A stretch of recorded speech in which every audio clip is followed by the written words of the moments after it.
There was a time when being a powerful volleyball coach meant yelling, a lot of yelling. John Dunning, a former math teacher from Fremont High in Sunnyvale, figured out how to subtract all that shouting from the equation. Instead of yelling, he listened. Instead of berating, he encouraged. And instead of being like everybody else, John Dunning became one of the greatest coaches volleyball has ever known. I don't think there's anybody that wants to win as much as John Dunning does, but he doesn't show it. He doesn't transfer that burden onto the athletes. You would never know if it was match point of the national championship or the first point in a preseason game. He's calm, quiet, caring, nurturing, but he uses those attributes to get the most out of you. I guess you could classify John Dunning as the mild-mannered coach. A lot of guys are tyrants out there and demand a lot, but he pretty much lets you play and he lets you have a lot of confidence in your play.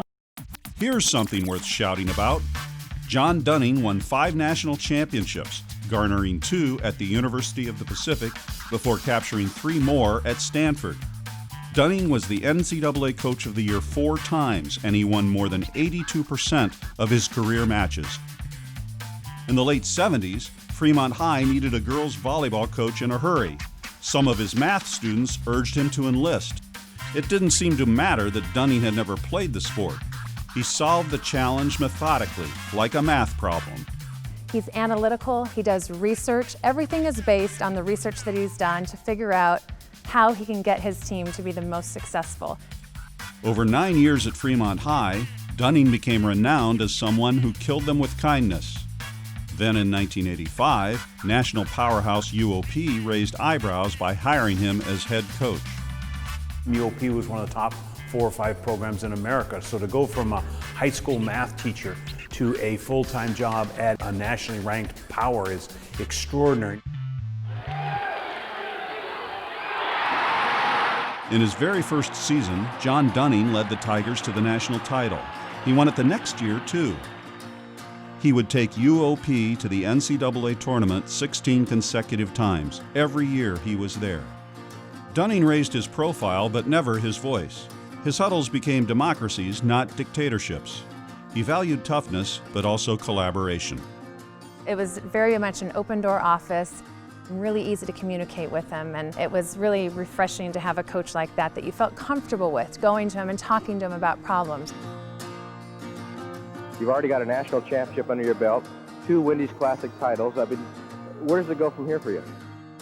When Ted Leland left UOP to become Stanford's athletic director, it didn't take him long to fill his vacancy for a women's volleyball coach.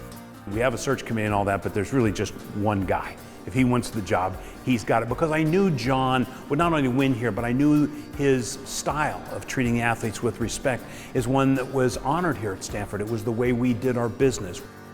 Once more, Dunning won a national title in his first season at a new school.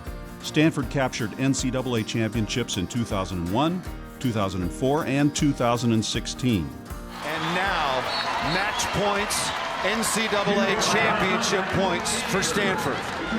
Got to serve in, got to serve tough. Little confusion there in the backcourt. Plummer off the edge, and Stanford wins it.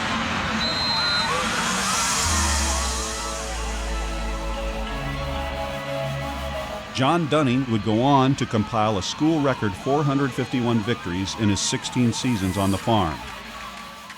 Along the way, he mentored women who went on to play in the Olympics, and he continued to silence anyone who equated loud screaming with good coaching.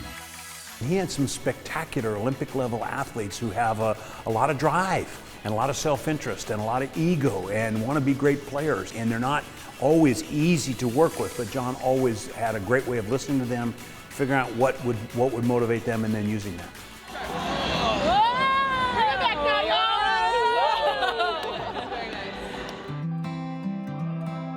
In 2011, Dunning was inducted into the American Volleyball Coaches Association Hall of Fame. 6 years later, he retired after 32 seasons as a leading figure in college sports. He taught people you could win and still treat the athletes like human beings. You could treat the athletes with respect and dignity, and they would still perform for you in the heat of competition. all the things that you know about team sports, the time management, the dedication, the work ethic, all were taught to us from John Dunning.